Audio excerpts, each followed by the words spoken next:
विठ्ठल विठ्ठल विठ्ठल विठ्ठल.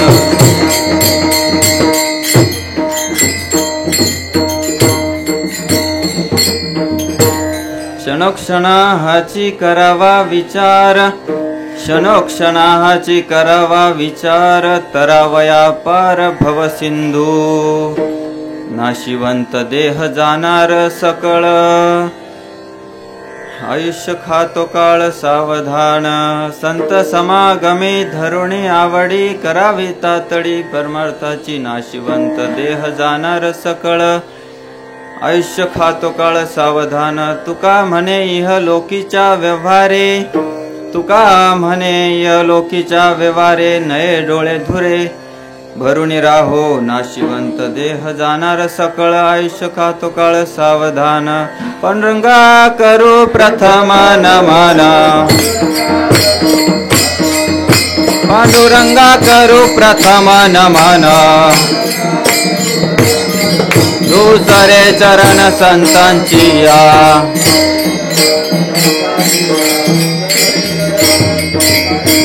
कांचपादाने कथेचा विस्तार.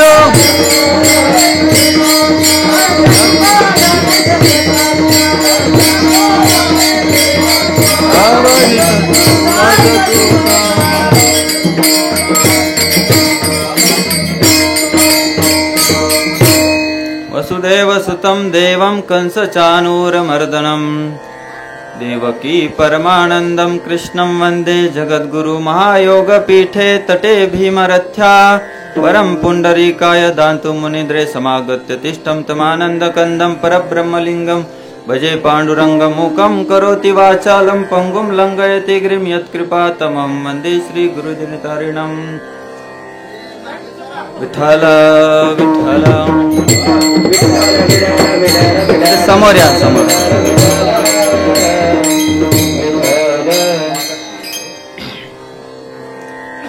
हरी. तर क्षणोक्षणाची करावा विचार, तरावया पार भव सिंधू. नाशिवंत देह जाणार सकळ, आयुष्य खातो काळ सावधान. प्रस्तुत प्रसंगी कीर्तनरूपी सेवेसाठी घेण्यात आलेला जो अभंग आहे तो जगतवंदनीय जगद्गुरु पांडुरंगाचे लाडके भक्त संत शिरोमणी संत तुकाराम महाराजांचा आहे. हा अभंग 4 चरणाचा आहे. तिच्यात तुकोबारा आपल्या सर्वांना विचार करायला लावतायत. आणि कोणता विचार? इथे राहण्याचा नाही तर इथून जाण्याचा विचार करण्यासाठी सांगतायत. आणि तातडी करा म्हणतायत. इंग्लिशमध्ये त्याला अर्जन्सी म्हणतात. मोठी अर्जन्सी आल्यानंतर पळावं लागतं है ना. तर त्या प्रकारे तुकोबाराय म्हणतात पटकन तुम्ही इथून निघा. कसे निघायचं ते त्याचा उपाय दिलाय आणि ते आपण पुढच्या अभंगात पाहणार आहे. विठ्ठला.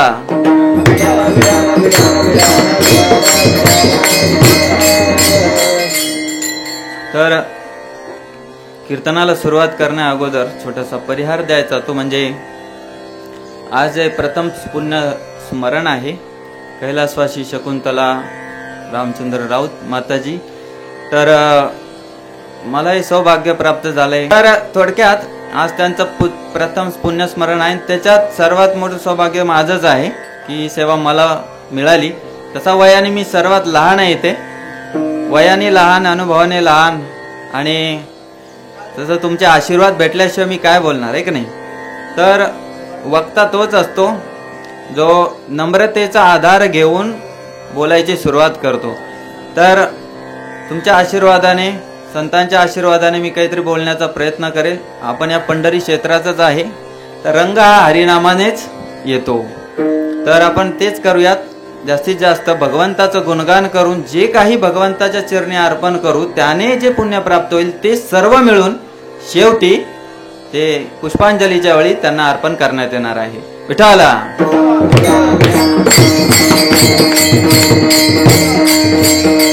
बाकी टाळकरी, माळकरी, वारकरी सर्वांचे धन्यवाद. महिला मंडळ सर्वजण ठीक आहे. आणि तर फार सुंदर अभंग आहे तुकोबारायांचा. आणि तुकोबाराय काय म्हणतायत? क्षणोक्षणा हाची करावा विचार. कशासाठी विचार करायचा? आपण विचार करत नाही का? सांगा बरं. अहो असा एकही क्षण जात नाही ज्या वेळेला आपलं डोकं खाली नसतं. म्हणून हिंदीत म्हण पडली आहे, खाली मन शैतान का घर है ना. Empty mind is devil's workshop English वाले लोक म्हणतात. डेव्हिल म्हणजे राक्षस, तेच हिंदीत शैतान. असा कधी वेळच जात नाही किंवा क्षणच जात नाही ज्यावेळी आपण विचार करत नाही.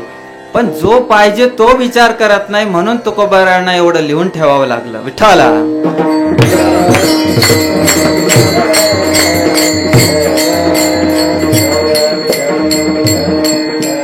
या अभंगाचा थोडासा जर एक शब्द घेतला तरी एक दिवस बोलणारे महात्मे आहेत, पण मी थोडक्यात सांगेल.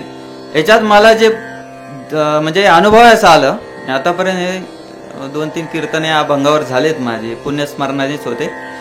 तर त्याच्यात ते जे म्हणतायत ना, ते फार सुंदर वाक्य आहे. ते दुसऱ्या पदात आहे, पण मी आधी घेणार त्याला. काय म्हणले? नाशिवंत देह जाणार सकळ. हे विचार डोक्यात चांगले येणं आणि न येणं, त्याच्या माग कारण आहे. काय कारण आहे? तो व्यक्ती जर देहाभिमानी असेल, जर त्याला देहासक्ती जास्त असेल, तर त्यानुसार त्याचे विचार ठरतात. बरोबर ना? म्हणजे जर मी स्वतःला शरीरच मानत असेल, मी उदाहरणार्थ तिथं नाव गौरप्रेम महाराज आहे ना, मी गौरप्रेम, माझी पत्नी, समजला, मग पत्नीचे मुलं, मुलाचे मग संपत्ती, त्यांचे मुलं, मुलाचे मुलं, त्यांचे सासरे, काका, मामा, आत्या, बस गोतावळा वाढला. आणि एवढा गोतावळा वाढतो बघा. माझे 6 अनर्थ आहेत. षडवैरी माहित असतील तुम्हाला. काम, क्रोध, लोभ, मद, मोह, मत्सर, हे 6 आहेत.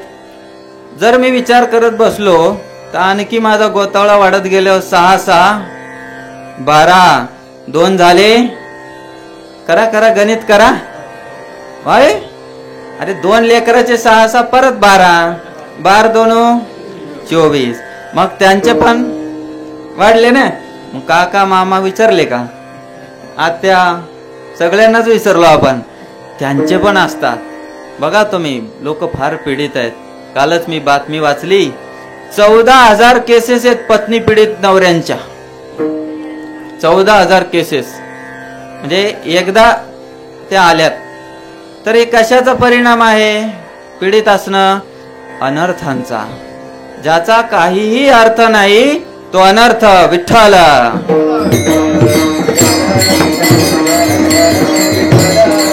हो, ज्याचा काही अर्थ नाही तो अनर्थ, आणि ज्याचा अर्थ आहे तो खरा अर्थ आहे. अर्थ तर आपल्या दुसऱ्या रूपातही होतो, धन. पण खरोखर विचार करण्यासारखी गोष्ट आहे की ज्याची गरज नाहीये त्याला आपण काय म्हणतात ना, अंगावर घेऊन बसलोय. आ बैल मुझे मार, माहित आहे ना कशासाठी? तुकोबाराय म्हणतायत, बाबा हे करू नको, हे सगळ्या गोष्टी मागं टाक. आता कशामुळे येतात हो? देहासोबत काय जातं? आता भरपूर इथे समृद्धशाली लोक दिसत आहेत. तिकडे एक जण मला म्हणत होते, आम्ही आळशी शेतकरी आहे म्हणे. म्हणजे इकडचा शेतकरी आळशी आहे. एकदा ऊस लावून दिला की लाखातच काढायचं. हा, आम्ही ते सोयाबीन, गहू असं चिरकुट करत नाही बसत म्हणे. एकदम मोठा ठोक्याचा माल. तर इथे भरपूर समृद्धी मला दिसत आहे. आता हे सर्व कोणाचं तरी असणार आहे ना. आता एखादा व्यक्ती ज्यावेळेस मरणार, त्याच्या मनामध्ये काय असणार? ओ, माझं नातू राहिला, पंतू राहिला, त्याचे लग्न राहिले, शाळा राहिली, एवढं शेत आहे, मुलं अजून सांभाळण्याच्या लायक झालेले नाहीत, मला इथं राहिलं पाहिजे आहे ना. एकदा एक म्हातारी मरता मरता जोरात ओरडली, अरे बघा म्हणे शेळी आली. कुठं? हा, शेळी तुरी खायला लागली म्हणे. मरायला लागली तरी म्हणते तुरी खायला लागली. बिचारी जाय ना बाबा, जा, आता संपलं तुझं. तुम्हाला छोटी स्टोरी सांगतो म्हणजे समजेल. भरपूर जणांनी ऐकले असेल, कैलास नावाचा व्यक्ती असतो. नारद मुनी सारखं त्याच्याकडे येऊन म्हणतात, बाबा चाल, तुला मी वैकुंठाला नेतो. तुम्हाला माहित आहे ना, याच्यात याच अभंगात एक 3ऱ्या कडव्यात काय बोललेत तुकोबाराय? संत समागम करा, हा उपाय आहे. इथून निघण्याचा हा उपाय आहे. मग नारद मुनीचा संघ ज्याला भेटला त्याला काय नाही भेटतो? नारद. नारद शब्दाचा अर्थ काय होतो? नारद, जो नारायण देणारा आहे त्याला म्हणतात नारद. विठ्ठला. हो, जो नारायणाला देऊ शकतो तो नारद आहे. ते नारद मुनी येऊन म्हणतात तुला मी वैकुंठाला घेऊन जातो, चाल माझ्यासोबत. कैलास म्हणतो थांबा, लेकरं झाले नाही, लग्न झालं नाही, लग्न झाल्यावर लेकरं होतील, मग त्या पुढच्या गोष्टी बघू. आता काय हो, 25च वर्षाचा आहे मी, बरोबर ना? त्यावेळेला तो म्हणतो ठीक आहे. आता कसं असतं, ओढून ताडून कधीच व्यक्तीला शिकवल्या जाऊ शकत नाही, स्वेच्छेने शिक्षण असतं. मग नारद मुनी येतात, लग्न झालेलं असतं, लेकरं झालेले असतात. परत ज्या वेळेस येतात ते म्हणतात चल आता झालं ना, आता मुलं झाली, तुझी इच्छा होती, संपला विषय. तो म्हणतो नाही, आता नेमके शाळेत टाकायचे, शाळेनंतर ते कॉलेजला जाणार, कॉलेज नंतर त्यांचे लग्न होणार, मग त्यांना जॉब लागणार, जॉब नंतर ते काहीतरी पायावर उभे राहिले पाहिजे ना. असं करत करत म्हातारपण येतं कैलासचं. मी तुम्हाला डिटेलमध्ये नाही सांगू इच्छित, कारण पार ते कथेचा विषय असतो. मला एवढं सांगायचं, मरायला येतो कैलास तरी सुद्धा नारद मुनीचे शब्द ऐकत नाही. शेवटच्या क्षणी नारद मुनी म्हणतात हो कैलास, तुला विनंती आहे, विनंती. नारद मुनी विनंती करतायत बर का. देवर्षी आहेत, देवर्षी, इंद्रासहित देवी देवता, अग्नी चंद्र वरुण सर्व सर्व त्यांच्या पाया पडतात. ते याच्या पाया पडतात. पण खरोखर संसारिकाचा शिरोमणी होता कैलास. म्हणला नाही मी येऊ शकत म्हणे. आता मुलं एवढे निष्काळजी आहेत की त्यांना समजत नाही कधी काय पेरायचं, कधी कसं वागायचं. शेजारी आता शेजारी आमचे दुश्मन झाले, शत्रू झालेत म्हणे, ते चोरून नेतील काहीतरी, म्हणून मी असं कमीत कमी खोकत का होईना रातभर बसतो, चोर नाही येऊ म्हणून. शेवटी काय होतं, एक दुसऱ्या भेटीमध्ये ज्यावेळेस नारद मुनी येतात, कैलास गेलेला असतो, घरात फोटो असतो, फोटोवर हार असतो. मुलांना विचारतात कैलास होता म्हणे, गेला. आणि नारद मुनीला पाहून कुत्रा भुकत येतो. विठ्ठला.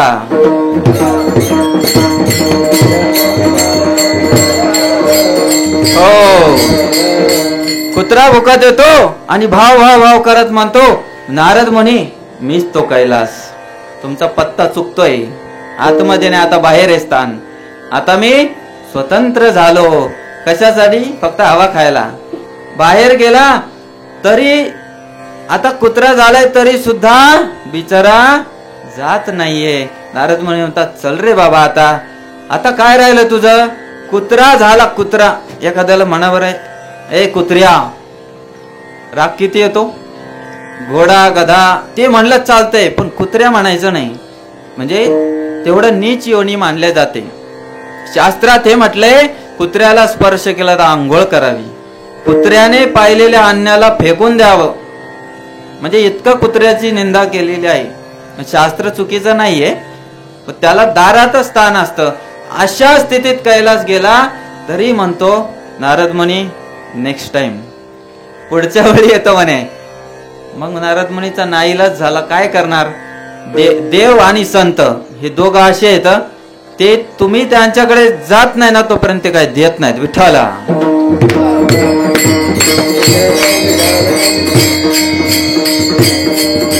हो, त्यावेळी नारद मुनी विचार करतात, आता काहीतरी साम दाम भेद दंड हे नीतिशास्त्राचे नियम आहेत, पहिले समजून सांगा, नंतर त्याला विकत घ्या. बाबा तुला पैसे देतो, ऐकतो का?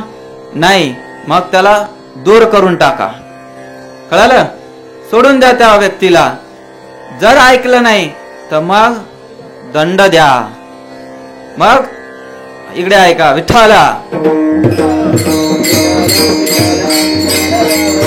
हो, तर इथे दंड देण्याची वेळ आली. नारद मुनी म्हटले मी असा आता याला घेऊनच जाणार, परपटत न्यायचं का ओढत न्यायचं काय मी ठरवतो ते. त्यावेळेला कुत्रही दिसलं नाही. काय करणार म्हणले, आता शेतातच बघावं लागेल, कारण योनी खाली खाली जाते. 84 लाख योनी असतात ना, तर त्या योनी अशा खाली खाली जातात. तर ते म्हटले आता कुत्रा झाला होता, कुत्रा हा पशु आहे. कोणता? घरातला पशु आहे तो, घराचा. आता थोडं वनात गेलं पाहिजे, तर वनात जातात, पाहतात तर तिथे नागराज बसलेला असतात. फुसफुस फुसफुस करतात. फुसफुस नारद मुनी ऐका माझं. काय म्हणले? माझं ऐका, मीच तो कैलास. म्हणे आता तरी चढ रे बाबा. ते म्हणलं बघा बरेच उंदीर झाले शेतात, आता मी उंदर खाण्यात मस्त आहे आणि जीवन जबरदस्त आहे. विठ्ठला.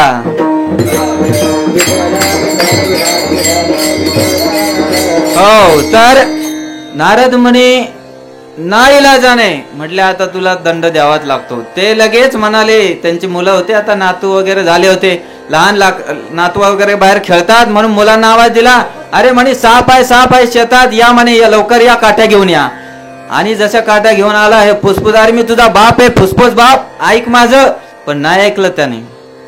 दे दणका दिला, जसं डोकं ठेचलं तर म्हणला नारद मुनी लवकर उचला, येतो मी तुमच्या सोबत. विठ्ठला.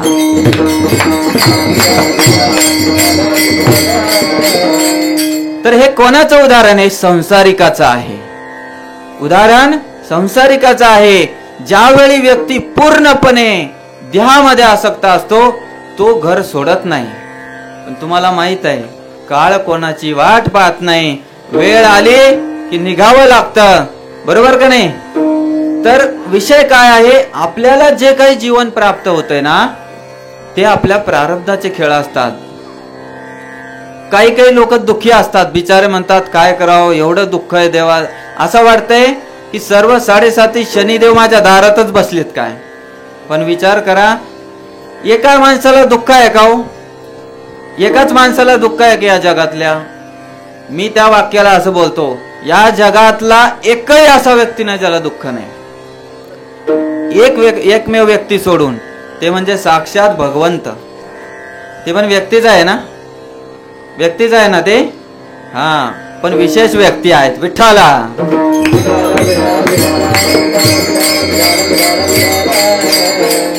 देहासक्ती सोडली तर व्यक्तीचं कल्याण होतं, नाहीतर त्याला तिथेच बसावं लागतं. अशा प्रकारचा विचार क्षणोक्षणा करा, असं तुकोबारा पहिल्या चरणात म्हणताय.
क्षणाचे करावा विचार, क्षणोक्षणाचे करावा विचार. तरावया पार भव सिंधू नाशिवंत देह जाणार, सकळ आयुष्य खातो काळ सावधान.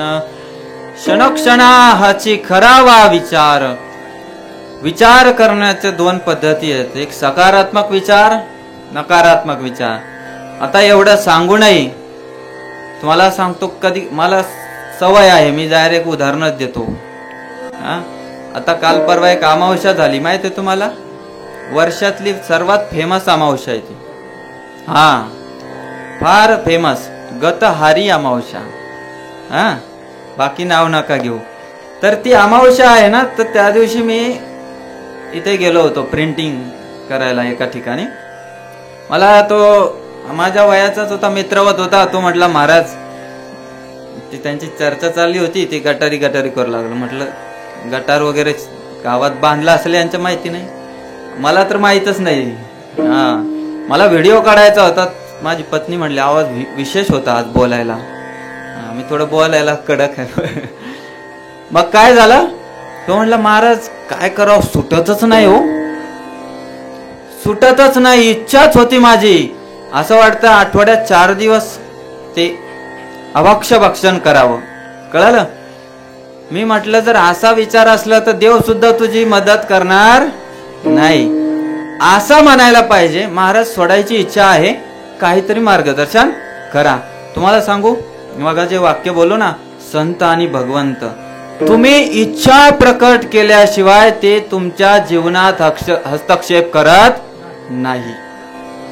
त्यांची उदारता आहे, ती फार उदारता आहे. बघा, जर खरोखर त्यांना जर तुम्हाला बांधून देव भक्त बनवायचं असलं तर किती वेळ लागतो? काय, भगवंताला जर तुम्हाला बांधून भक्त बनवायचं असलं तर किती वेळ लागतो? तुकोबारायांच्या जीवनात प्रसंग आला होता. सुरुवातीला तुकोबारायांचे वडील हे सावकार होते. त्यावेळेसचे सर्वात धनी म्हटले चालतील ते. एवढे धनी की आताचे लाखो रुपये त्यांच्या इथं, एवढं कर्ज त्यांच्या इथून जायचं. पण तुकोबारायांना ज्या उद्देशासाठी भगवंतानी पाठवलं होतं, तो उद्देश स्मरण करून देण्यासाठी सुद्धा भगवंताला त्यांच्या जीवनात हस्तक्षेप करावा लागला. पण ते त्यांच्या जीवनात केला, तुमच्या करणार, कारण तुमच्याकडून काही करूनच नाही घ्यायचं देवाला, विठाला.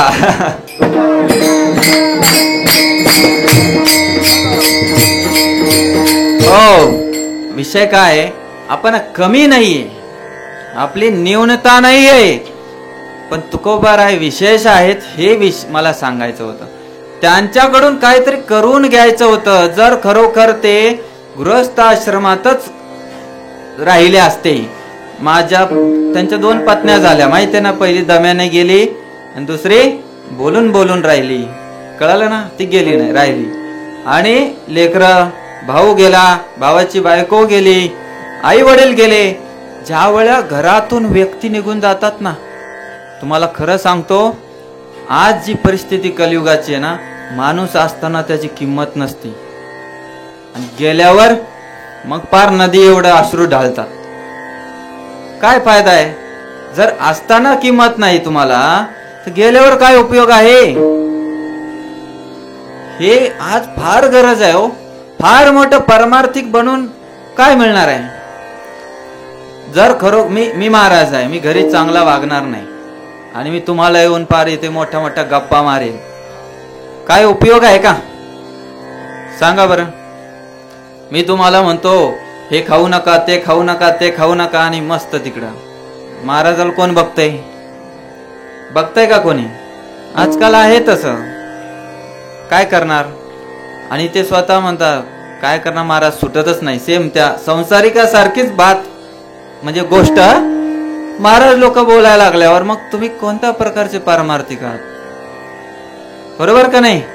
एक क्षुल्लक गोष्ट जर आपल्याकडून सुटत नसेल तर आपण खरोखर पारमार्थिक नाहीये. विठ्ठला.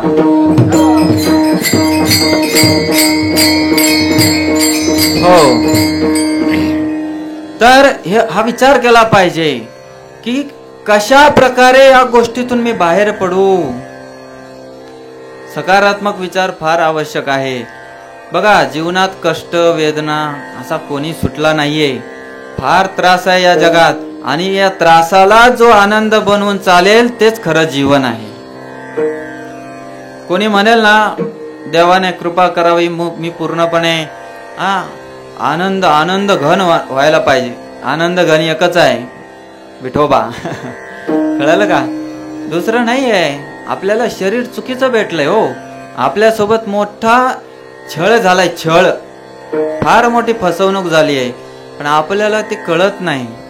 त्यासाठी तुकोबारायासारखे संत किंवा ज्ञानोबाराय, सावतामाळी, आता जस्ट त्यांची पुण्यतिथी झाली ना, हे सगळ्या संतांनी का असं सांगितलं की शरीराच्या आसक्तीच्या बाहेर पडा, बाहेर पडा, बाहेर पडा.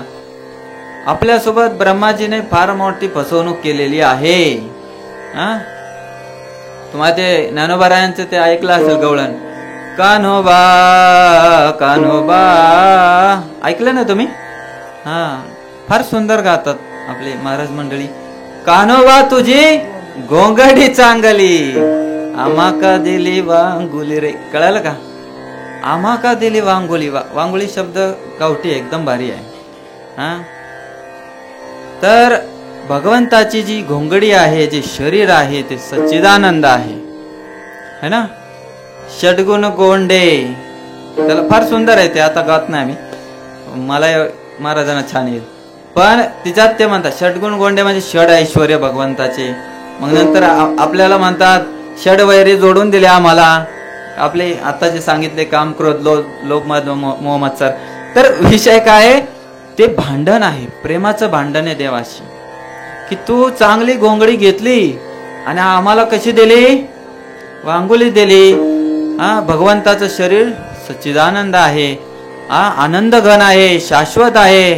भगवंत कधी मरत नाही तो. आपण मृत्यू काय आहे? मृत्यू म्हणजे या घरातून उठायचं आणि दुसऱ्या घरात जाऊन बसायचं, त्याला म्हणतात मृत्यू. आत्मा कधीच मरत नसतो, आत्मा शाश्वत आहे. जातस्य ध्रुव मृत्यू ध्रुवम जन्म मृतस्य. भगवद्गीतेत भगवंत म्हणले, ज्याने जन्म घेतला तो नक्की शरीर सोडणार आहे, म्हणजे मृत्यू होणार आहे. आणि ज्याचा शरीर सोडणं झालेलं आहे तो शरीर नक्की घेणार आहे, असं भगवंत गीतेत का म्हणाले? आत्म्याबद्दल माहिती असणंच खरा तत्वज्ञान आहे. बघा तुम्ही, एवढी मोठी भगवद्गीता सुरुवात आत्म्यापासून केली. कशासाठी? हे समजलं पाहिजे. असे विचार आणायचे मनात.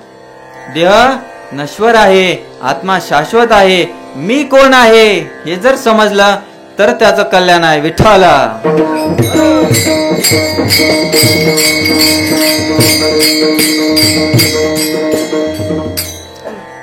तर तुकोबाराय काय म्हणतात? नाशिवंत देह जाणार सकळ. अरे बाबा, कशाला घेऊन बसला? सकाळ संध्याकाळ पावडर पोतरतो, त्याच्यानंतर काय काय करतो? चांगले चांगले कपडे, कायच नाही राहिलो. जर खरोखर विचार केला हे सौंदर्य काय, याला काय म्हटलेलं आहे भागवतामध्ये? नवद्वार पुरे देही. देही म्हणजे आत्मा. हा नवद्वाराच्या पुरामध्ये राहतो. जसं गावाचं नाव पूर असतं, आमच्या गावाचं नाव उदनापूर, अजेसपूर हे नाव. पूर म्हणजे गाव. तर या नवद्वाराच्या पुरामध्ये राहणारा जो देही आहे तो म्हणजे आत्मा आहे. त्याला आपल्याला समजून घेतलं पाहिजे. आता बघा, आजी तर चालल्या गेल्या. प्रत्येकाचा एक दिवस ठरलेला आहे का नाही? हाय का या ठिकाणी उभा कोणी? हात वर करा की मी अमृत पिऊन आलेलो आहे महाराज, मी जाणार नाही.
इथे राहण्यासाठी कोणीच आलेलं नाही, कोणी अमृत पिऊन नाही आला, आणि जो आला होता तो पण गेला.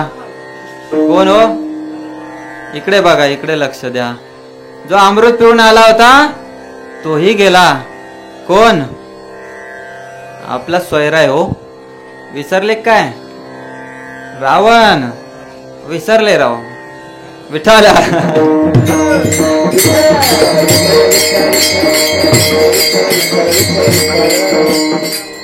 आपला सोयरा का म्हटलो?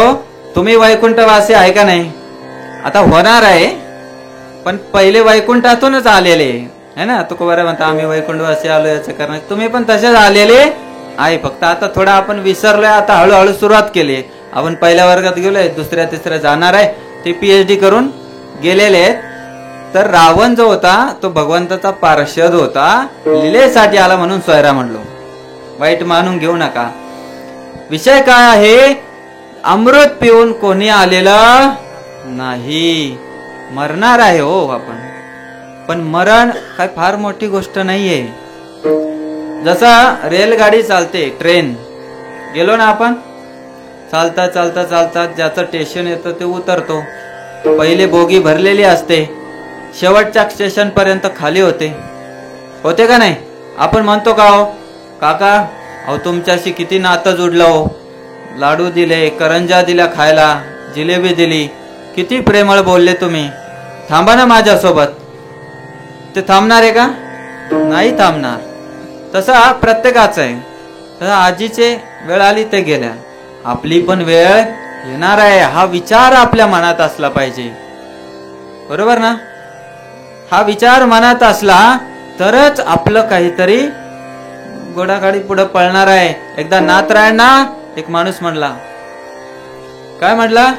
महाराज तुम्ही एवढं चांगला जप कसा करता हो? म्हणजे असं देवाला एकदम काकुळतेने डोळ्यात अश्रू येतात, असं वाटतं की विठ्ठल समोर उभे आहेत आणि तुम्ही आता त्यांना आलिंगन करणार. ते म्हणे मी प्रत्येक क्षणी एक विचार करतो. काय विचार करतो? की पुढचं रामकृष्ण हरी येणार नाही, म्हणजे काय होणार आहे? मी मरणार आहे. मी असा विचार करतो की शेवटचं रामकृष्ण हरी माझं, मी शेवट विठ्ठल म्हणणार आहे. मग मला सांगा, हा जर असं जर कोणाला कळालं, एखाद्या व्यक्तीला जर नोटीस आली सकाळी की आज सायंकाळी तुम्ही मरणार आहे हो, काय करेल तो माणूस? बघा तुम्ही, जो कट्टर मधला कट्टर शत्रू आहे ना, त्याला सुद्धा जाऊन आलिंगन करणार, क्षमा मागणार, सगळ्या जेवढ्या काही प्रतिकूल गोष्टी आहेत त्या सर्व प्रतिकूल गोष्टीला अनुकूल करून निघून जाणार. कारण मृत्यू आला म्हणलं की माणूस सरळ होतो. बरोबर ना? त्याच पद्धतीने हा विचार जर सतत मनात राहिला, शरीर नाशवंत आहे आणि मला इथून जायचं आहे, हा विचार करत राहिला ना माणूस, तर 100% वैकुंठाला जाणार. विठ्ठला.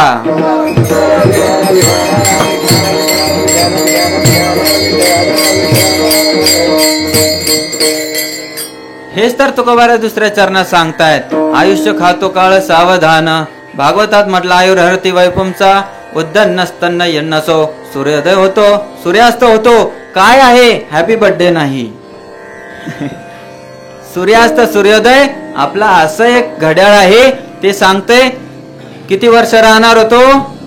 50 वर्ष.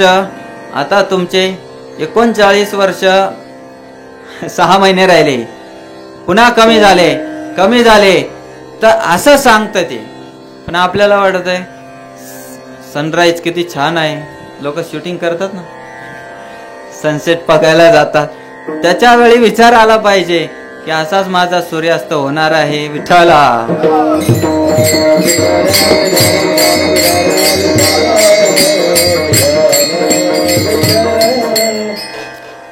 हा जर विचार राहिला तर काहीच अडचण नाहीये. तो व्यक्ती खरोखर परमार्थाच्या पहिल्या पायरीवर पोचलेला आहे. कळालं? असं नाही की बाबा कपडे घातले म्हणून महाराज झाले, कपडे जसे वागणार तसे बोलणार. बघा, आपण आंतरिक दृष्ट्या महाराज बनायचं. मी तर म्हणतो प्रत्येक जण महाराज आहे इथे. कळालं? या ठिकाणी आलाय म्हणजे त्याचं काहीतरी पुण्य आहे. अहो कलियुगामध्ये एका हरिनामाचं किती महत्व आहे. एका हरिनामाचं एवढं महत्व आहे, म्हणतात करोडो जन्माचं पाप नष्ट होतंय. इथं तर किती वेळचं विठ्ठला विठ्ठला.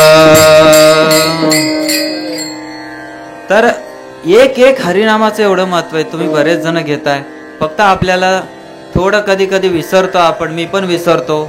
मला सुद्धा संत मंडळी पुस्तकाच्या द्वारे सांगत राहतात. म्हणजे आता बघा, मागे मला वाटतं 15 दिवस 1 महिन्यापूर्वी झालं असेल कीर्तन. मग परत तुकोबाराय म्हणले विसरलाय, आलंय कोर्टीचं कीर्तन, जाय आणि तिथं जाऊन गा थोडं, म्हणजे तुला अक्कल येईल. क्षणोक्षणाची करावीचा झाला सुरू माझा विचार. मला मनातून ते वाटायला लागतं. बोलणाऱ्याने विचार केला पाहिजे की मी पालन करतोय का, तर मी सुद्धा मग ते पालन करण्यासाठी लागतो. बोलण्याचा असं नाही की माझा अधिकार आहे म्हणून बोलतो, तर मी पालन करण्यासाठी बोलतो. हा जर विचारायला त्याची प्रगती होते. तर तुकोबाराय या अभंगातून ते सांगतात, उपाय काय आहे, संत समागमे धरोणी आवडी. संत समागम का सांगितला, संत समागम का सांगितला तुम्हाला एक सांगू का. तुम्हाला पद्मपुराणात सांगितलंय, काय म्हटलंय, तुम्ही हजारो वेळा तीर्थात गेले ना, हजारो वेळा तीर्थात गेले तरी तुम्हाला ते पुण्य मिळणार नाही जे एका क्षणाने साधू संघामध्ये मिळतं. कळालं. मग मला सांगा, आपल्याकडे तेवढा पैसा आहे तीर्थाटन करायला, आपण पहिलेच गरीब बिचारे, बेरोजगार आजकालची मुलं झाले, आई वडिलांचा पैसा लावून ते शिकले आणि आता घरी द्यायचं तर म्हणतात नोकरीच नाहीये, मग आणणार कुठून. बरोबर. मग आता एवढे तीर्थाटन करायला वेळ नाहीये. काही लोक तर एवढे सौभाग्यशाली आहेत, मी सौभाग्यशाली म्हणलो, महाराष्ट्रातले, तुमच्या गावातले नाही. त्यांना फोन केला की ते म्हणतात महाराज पंढरपूरला यायचं. म्हणलं कितवी वेळ आहे, पहिलीच वेळ आहे म्हणतात. मला सांगा पंढरपूर किती महान आहे. आधी रचिली पंढरी, मग वैकुंठ नगरी, अजून भरपूर आहे. हे नामदेवराय सांगतायत. असं कोणी रस्त्यावरचं बोललाय वगैरे असं आहे का. नामदेवरायाचं मत आहे. ते येतच नाहीत बिचारे, मग ते कोणत्या तीर्थाला जाणार आहेत बाकी. मग त्यापेक्षा सर्वात मोठं एकच तीर्थ आहे, ते म्हणजे संत चरण. या संतांच्या चरणी लागा, त्यांचा समागम करा, सत्संग करा, तुम्हाला सर्व तीर्थाचं पुण्य एकाच ठिकाणी मिळेल. कळालं. ह्या गोष्टी जर आपल्याला आतूनच कळाल्या ना, आतून सांगायची गरज नाही. आणि आता तसं आहे, आषाढी नेमकीच झाली, खरोखर ते आतून आहे त्या लोकांच्या. किती भक्तीचा ओंडा वाहतो पंढरीच्या दिशेने. खरोखर मी तरी कधी कधी विचार करतो, ते वारीमध्ये व्यवस्था नसते ना, तर म्हणतो जाऊ द्या, पण ते लोक तसा नाही विचार करत. ते व्यवस्था नसू द्या, खायला नसू द्या, काही नसू द्या, एकदम 80-70 वयाच्या आजीबाई किंवा आजोबा पण रस्त्याने असे चालतात. कोणती स्फूर्ती येते त्यांच्यात, कोण देतं ते भगवंत असतात. तेच भगवंत जे तुम्हाला भेटण्यासाठी आतुर आहेत, कटीवर कर ठेवून. ह्या गोष्टी जर आपल्याला समजल्या, संत समागम केला आणि तातडी करायला सांगितली बरं का.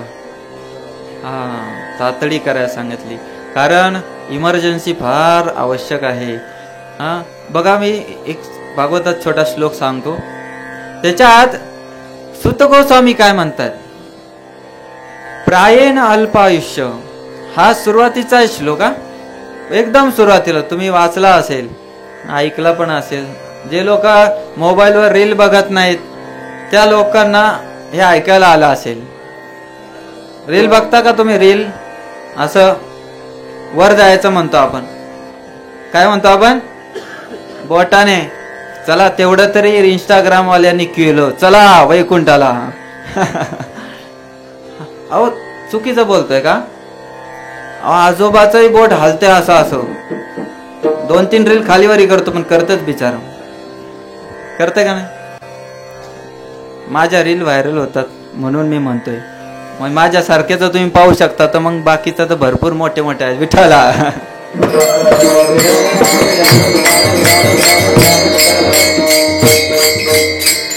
तर इथे तुकोबाराय म्हणतात तातडी करा, तातडी करा, एवढी तातडी करा की कातडी पण निघली पाहिजे आपली. कळालं? हे समजलं पाहिजे आपल्याला. थांबू नका. प्रायण अल्पायुष्य सभ्य कलावस्मिन युगे जना मंद सुमंद मतयो मंद भाग्या युपद्रता. काय श्लोक बोललाय. या जगातल्या कलियुगातल्या जीवांचा अडचण काय माहितीये का? आयुष्य कमी आहे. प्रायण अल्पायुष्य सभ्य कलावस्मिन कलियुगातले जीव है ना. ते काय म्हणतात? ते मंद असतील. आपलं आता गुणगान होते बर का. एकाचं नाही, क्षमा करा सगळ्यांचं आहे. आणि माझं नाही, सुध गोस्वामींच्या मुखातला शब्द आहे. त्यांच्यापेक्षा मोठा अधिकारी कोण आहे? शुकदेव गोस्वामींचे ते शिष्य आहेत. त्यांच्याकडून भागवत ऐकून ते म्हटले या कलियुगातले जीव मंद असतील. ते म्हटले मंदच आहेत का? नाही म्हणे, थांबा थोडा आणखी थोडा कृपा करतो, सुमंद असतील म्हणे. सुमंद म्हणजे समजलं ना? साधा ढ नाही म्हणे, तो विशेष ढ आहे. मंद सुमंद मतयो. त्यांची मती तशी असणार आहे. मती बघा, मतिमंद मुलं असतात ना, त्यांना समजत नाही, ते चुका नसतात करत, त्यांचं ते स्वाभाविक आहे. काय करणार, ते तसं जडणघडणच तशी आहे प्रारब्धानुसार. मंद सुमंद मतयो मंद भाग्या. त्याच्यात ते शौनकादी ऋषी म्हणतात, अहो सुध गोस्वामी थांबा म्हणे, त्यांचं जर मंद असतील, ते त्यांची मती मंद असेल, पण भाग्य जर एखाद्याचं उज्ज्वल असेल तर, भाग्य उज्ज्वल असेल तर म्हणे नाही, त्यांचं भाग्य सुद्धा मंद असणार आहे. मंद भाग्या. आणि एवढंच नाही म्हणे, ते हिपद्रताचा अर्थ आहे सदैव गोंधळलेले असतील. असा कोणी आहे का या ठिकाणी जो कधीच गोंधळला नाही जीवनामध्ये, किंवा आता तरी गोंधळलेला नाही? विठ्ठला. हो, आपला गोंधळलेली स्थिती आहे, त्रासलेला आहोत. म्हणून आपल्याला ज्या वेळेला गोंधळातून बाहेर यायचं, तर आपल्याला कोणीतरी असा व्यक्ती पाहिजे जो चांगला असेल. समजलं ना? जो गोंधळलेला नाही त्याचा सहारा घेतला तर आपण बाहेर येणार ना. मग ते असतात संत. अशा संतांच्या जवळ जा, ज्ञान घ्या आणि त्यांचा संग करा. मग आपल्याला सद्बुद्धी प्रदान करतील, ते ज्ञानासोबत विवेक देतील. म्हणून ते म्हणतात संत समागमी धरुणे आवडी, करावी तातडी परमार्थाची. परमार्थाची म्हटले, बाकी अर्थाची नाही. असं चाललंय आजकाल घराघरात. छोट्या छोट्या गोष्टीसाठी असे भांडणं येतं. महाभारत काय आहे? महाभारत. काय करावं, सोशल मीडियाची उदाहरणं दिसतात, शास्त्राचे तर लय येतात. करमाळेल कथा आहे, त्यावेळेला या तुम्ही, 7 दिवस सांगतो. पण एक काहीतरी बीड का कोणत्या त्या जिल्ह्यामध्ये कोर्टाच्या बाहेर महाभारत चालू होतं. कुरुक्षेत्रावर नव्हतं, प्रॉपर्टीसाठी. पाहिलं का महाराज? लय फेमस झालं होतं ते. एकदम 2-3 बाया होत्या आणि माणसं होते, जे दनादन कुटत होते एकमेकाला प्रॉपर्टीसाठी. छोट्या छोट्या गोष्टीसाठी विचार करतात हो. आणि एका झटक्यात हार्ट अटॅक आला. काय राहते? कपाळाला 1 रुपया लावतात ना. तुमच्या इकडे किती लावतात? नोट लावतात? 1 रुपयात लावतात ना. बघा, त्या घरच्या लोकांनाही माहिती 1 रुपया गेला चालतो. नोट नको लावायला, है ना. या परिस्थिती हो, काय करणार, है ना. एका माणसाला असंच झालं. चालता बोलता हार्ट अटॅक आला. पत्नी म्हणली, अहो थांबा थांबा, थोडस धन घेऊन जा, वरती कामाला येईल. तो म्हणला, नाही गरज नाही, मरतो म्हणे आता मी. ते म्हणे, नाही नाही गरज आहे तुम्हाला, मी देतेच तुम्हाला. ती धावत पळत आली. तो डब्यात त्याला पुरत होते, तो ख्रिश्चन धर्माचा असेल. पळत पळत आली आणि तिने मस्त एक चेक डब्यात टाकून दिला. म्हणली, जा जाता आता मोडा म्हणे रस्त्यात तुम्ही. बघा, इच्छा जगाला दिखावा देण्याचा, पण आतून आंतरिक इच्छा नाहीये देण्याची. एटीएम वगैरे असतं का वरी? नाहीये. जगाचा असंच आहे, कोणी कोणाचा नाहीये, कोणी कोणाचा नाहीये. आपणच आपले हितकारी हितचिंतक आहोत. महाराजाला इशारा करतात, नाही कुणाचे कोणी गावा.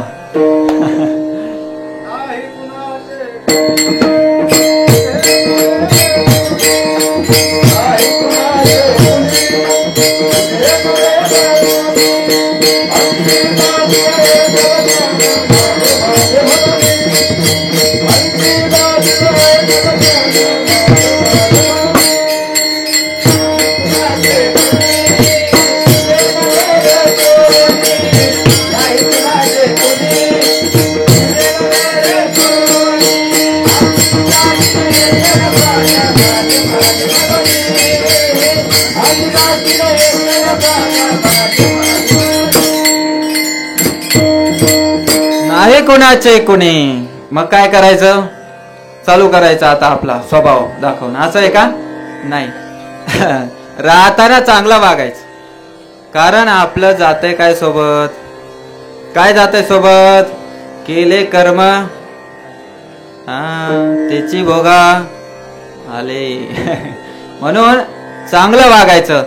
मला प्रश्न विचारला एकाने, तो म्हटला महाराज त्याने माझं फार वाईट केलं हो, फार म्हणजे फार वाईट केलं, मी कसं वागावं? मी म्हटलं तुला जन्म घ्यायचा का परत? तो म्हटला नाही. मग म्हटलं चांगलं वाग विठ्ठला.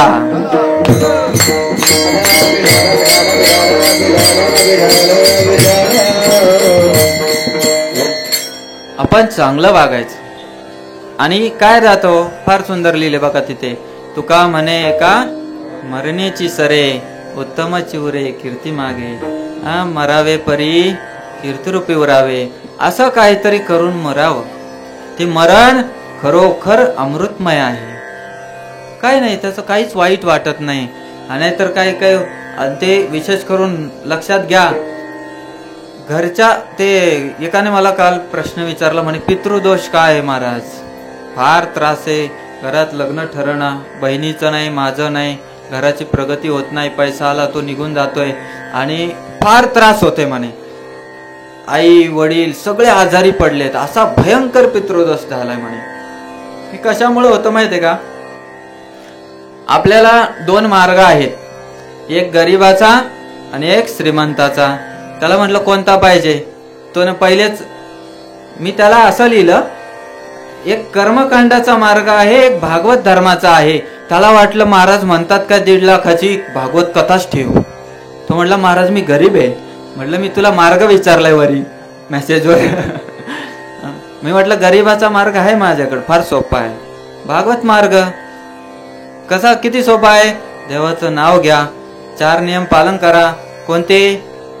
हाडं फोडू नका, दुसऱ्याचे स्वतःचे पण. त्याच्यानंतर पिऊ नका, है ना, असं काही करू नका. उत्तम विवाह संबंधानुसार राहा, बाकी काही करू नका. दुसऱ्याला जीवे मारू नका. बस हे 4 नियम पालन करा. त्याच्यानंतर सत्संग करा, गीता भागवत गाथा ज्ञानेश्वरी वाचा. त्याच्यानंतर देवाचं नाव घ्या, विठ्ठल म्हणा, हरी म्हणा, नारायण म्हणा, राम म्हणा, काय जे तुमचं प्रेमळ नाव असेल ते म्हणा. हा भागवत मार्ग आहे. आणि तुम्हाला जर शंका असेल म्हटलं त्या शब्दाची, ते गरीब लिहिलं, तुम्हाला शंका आली, थोडं माझं डोकं जास्त फिरतंय, तर मी म्हटलं तुम्ही घरी बसा, आंघोळ करून मस्त आसन टाका, गीता भागवत वाचून काढा, तुमची भागवत कथा पूर्ण होईल. करतात ना लोक. जसं इथं कीर्तन ठेवलं, जर हे फार लांब असतं नागपूर साईडला, तर मी म्हणलं असतो तिथला एखादा पोरगा उचला, उभा करा, तुम्हीच बोलायला उभा करा. असं काही नाही. भगवंताची स्तुती करणारा तो श्रेष्ठच असतो. हे व्यास आसन आहे, नारदाची गादी आहे, या ठिकाणी बोलणारा तो त्याचा मी पण अनुभवलंय. मी किती तयारी करून येऊ द्या, ते जातच नाही. ते वरूनच येत आहे, अंटीना दिसत नाही फक्त. असं असतंय माझं. म्हणजे ते राहतच नाही. मी आलो काय केलो काय पिठाला.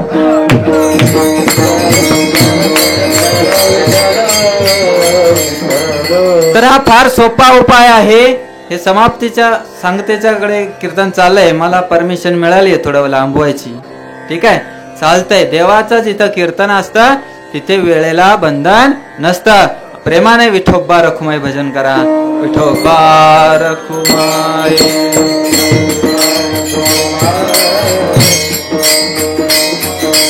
दोबार कुमाई दोबार कुमाई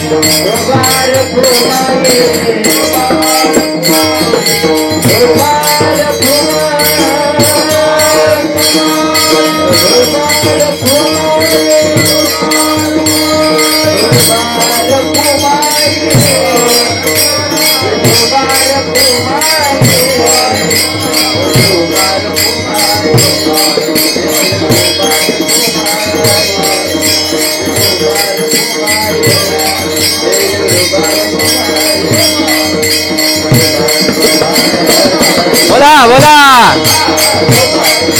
दोबार कुमाई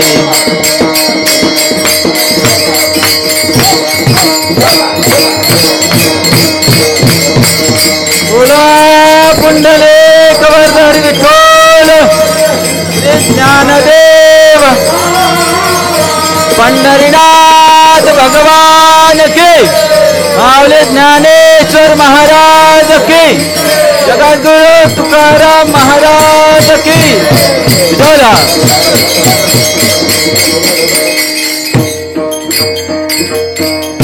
क्षणाची करावा विचार तरावया पार भव सिंधू नाशिवंत देह जाणार सकळ आयुष्य खातो काळ सावधान संत समागमे धरुणी आवडी करावी तातडी परमार्थाची नाशिवंत देह जाणार सकळ आयुष्य खातो काळ सावधान तुका म्हणे य लोकीच्या व्यवहारे तुका म्हणे य लोकीच्या व्यवहारे नये डोळे धुरे भरून राहो नाशिवंत देह जाणार सकळ आयुष्य खातो काळ सावधान विठ्ठल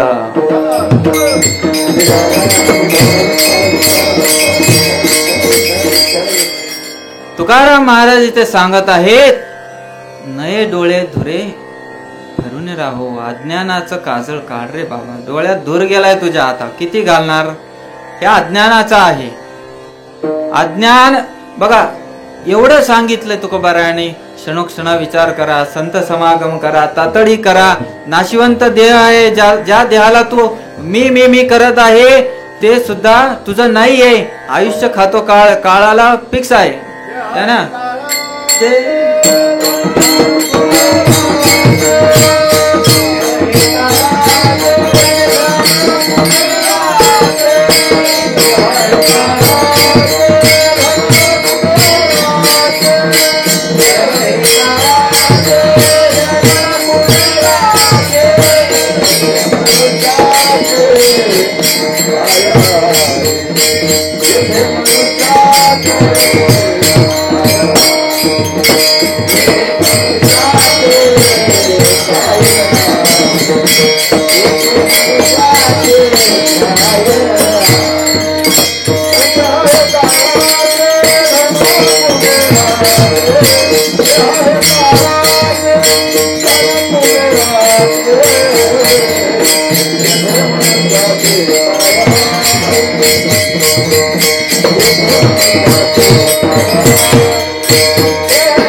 काळाचे धन कुबेराचे तेथे मनुष्याचे काय आहे इथे दृष्टांत दिलाय कुबेराच्या धनाचा कुबेराचं धन जे असतं ते त्याच्या मालकीचं नसतं ते देवाने दिला देव काढून घेतो त्याचाच आपलं जे देह आहे तो भगवंताने दिलाय ते कधी घ्यायचा त्यांच्या हाती आहे ते ठरलेलं आहे फक्त आपल्याला माहित नाही है ना तर ते म्हणलेलं आहे ना देवे देह दिला गोमटा भजनासाठी बरोबर ना हा तर भजनासाठी दिला पण भजन करत नाही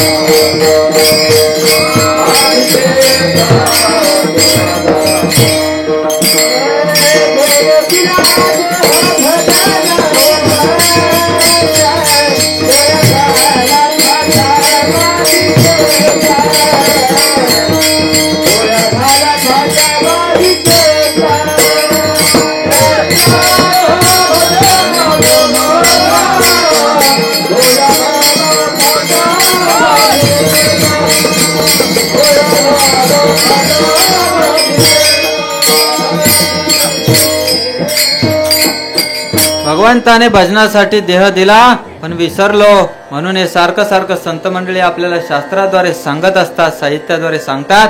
शेवटच्या चरणामध्ये तुकोबाराय म्हणतात की या इहलोकीच्या व्यवहार चालता बोलता है ना, चालता बोलता खेळता काढता भांडता जे काय असेल तुमचं विठ्ठलमुखी बोला, हरिमुखी गाता, हर फली चिंता त्या नाही मागोता जन्म घेणे, असं नाथराय म्हणतात.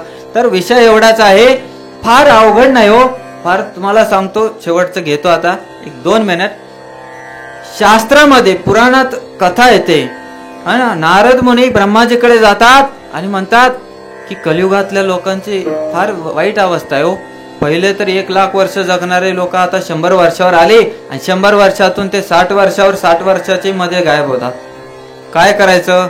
तर ते म्हणले टेन्शन घेऊ नको, है ना. ते मुलगाच आहे ब्रह्माजीचे, नारद मुनी मानस पुत्र आहेत. तेव्हा टेन्शन घेऊ नको. तुम्हाला सांगतो, जे लाखो वर्ष जगायचे ना, सत्ययुगात लोक 1,00,000 वर्षाचे असायचे, लाखो वर्ष. तर त्यावेळेला जे विशेष पुण्य प्राप्त व्हायचं ध्यान योगाने, तेच पुण्य त्रेतायुगात अर्चन पद्धतीने, तेच पुण्य द्वापर युगात यज्ञाने, त्रेतायुगात द्वापरयुगात अर्चन पद्धतीने आणि कलियुगात 12 तासात तुमच्या फक्त विठ्ठल विठ्ठल म्हणण्याने मिळणार आहे. काय राहिलं अजून? आणि तुम्हाला त्यांनी म्हटलं नाही की बसा, असंच बसा, जसं अष्टांग योग भगवद्गीतेत सांगितला, उच्च आसनावर बसा, सरळ बसा, नाकाकडे बघा. आणि काय झालं, असं कलियुगासाठी नाही बरं का ध्यान योग. ध्यान योग जो अष्टांग योग आहे ना, असा एकदम नाकाच्या शेंड्याकडे बघायचं. आमच्या एका भक्ताचे डोळेच गेलेत, असं बघता बघता ते नुसतं असं बघायला लागलं. काय म्हणा, विठ्ठला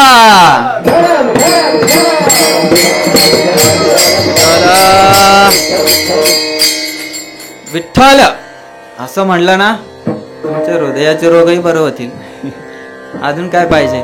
भगवंताचं नाव घ्या, भगवंताला प्रेमाने भरवा. काय करा? प्रेमाने भरवा. बाकी गोष्टीत पडू नका. रोजच्या चालता बोलता व्यवहारामध्ये, म्हणजे आचरण करता करता चालता बोलता शिवी द्यायची असली ना शेजाऱ्याला, तरी पण त्याला म्हणा हरी. काय म्हणायचं? पुढचं मग वाक्य बोलायचं नाही, तुम्ही ठरवा ते. पण त्याला जोरात म्हणायचं. मी आवाज देताना प्रभूजी लोक असो कोणी असो, ओ हरी, तुम्ही माझं नाव गणेश आहे. नाही, मी हरीला बोलवलंय तुझ्या हृदयातल्या. कळालं ना? म्हणजे त्या रूपात का होईना हरी हरी, कळालं ना? हरी हरी म्हणा, प्रत्येक वेळेला म्हणा, प्रत्येक क्षणाला म्हणा. फार सुंदर आहे. भगवंत तुम्हाला विकून टाकतात, तुम्हाला नाही, स्वतःला तुम्हाला विकून टाकतात. विठ्ठला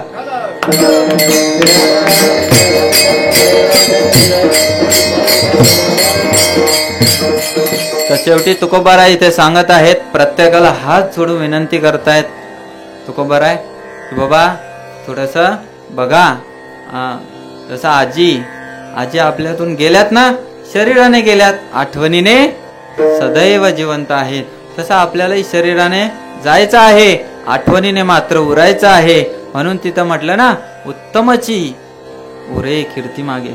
उत्तम है ना, उत्तम म्हणजे श्रेष्ठ, एकदम छान. असं नको की बाबा गेलाय बाजूचा म्हणतो बरा गेला, डोक्याला तापच होता, असं नाही बोललं पाहिजे कोणी. असं जर कोणी बोललं ना, मी तुम्हाला सांगतो तुम्ही वैकुंठात पाऊल ठेवू शकत नाही. एक साधी इच्छा जरी राहिली तुम्हाला परत यावं लागतं. एखाद्याची भांडण करून गेलं तर परत येऊन भांडण मिटवावं लागतंय. 1 रुपया सुद्धा कोणाचा घेतला तर द्यायला यावं लागतो. मग कशाला 1 रुपयासाठी घे बाबा, 2 रुपये घे. काय होतंय? हे फार आवश्यक आहे. ही नैतिकता आहे. आणि भक्त तर नैतिकतेच्या काही गुणावर असतो. या गोष्टीत अज्ञान सोडायचं. आणि बघा, स्मशान वैराग्य नको. स्मशान वैराग्य म्हणजे जातात ना मशानात, हो फार वाईट झालं बरं का, आपल्याला पण एक दिवस असंच झोपायचंय, गादीवर नाही सरणावर.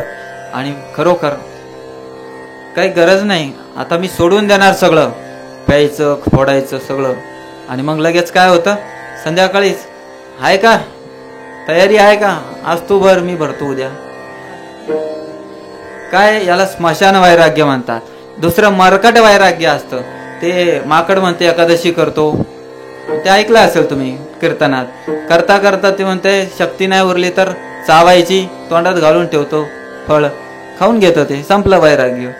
असं वैराग्य नकोय, आपलं युक्त वैराग्य पाहिजे. युक्त वैराग्य म्हणजे काय? चालता बोलता प्रत्येक क्षणामध्ये भगवंताला सोडणे, प्रत्येक गोष्टीमध्ये भगवंत मालक आहेत. ते घर असतं भवन. काय असतं? भवन. तर अशा रीतीने तुकोबा आहे ते म्हणत आहेत प्रत्येकाला, नये डोळे धुरे भरून राहो, अज्ञानाचा धूर काढ बाहेर आणि क्षणोक्षणा हा विचार कर, जेणेकरून तुझं जीवनाचं कल्याण होईल. विठ्ठला.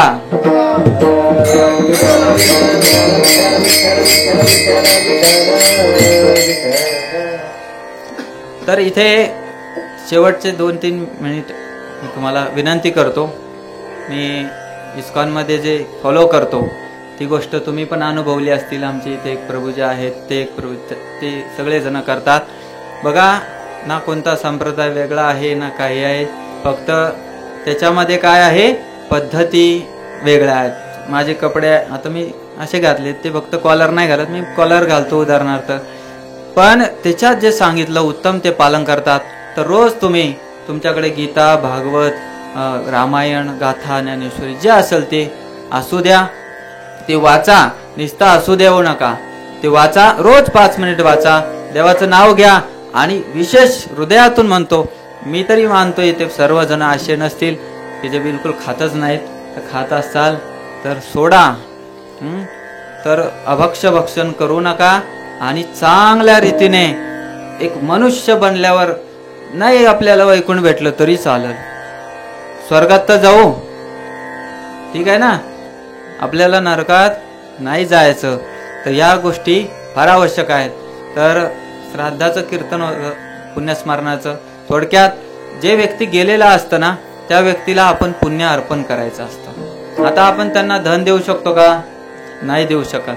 इथून भौतिक गोष्टी जात नाहीत, इथून जातं ते फक्त अध्यात्म.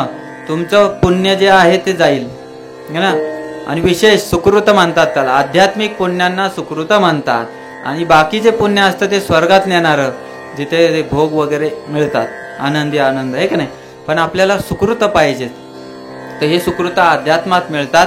हे सर्वांनी पुष्पांजलीच्या वेळेला आपण अर्पण करायचे आहेत. आणि त्याद्वारे तुम्ही पण याच्यातून शिकवण घ्यायची.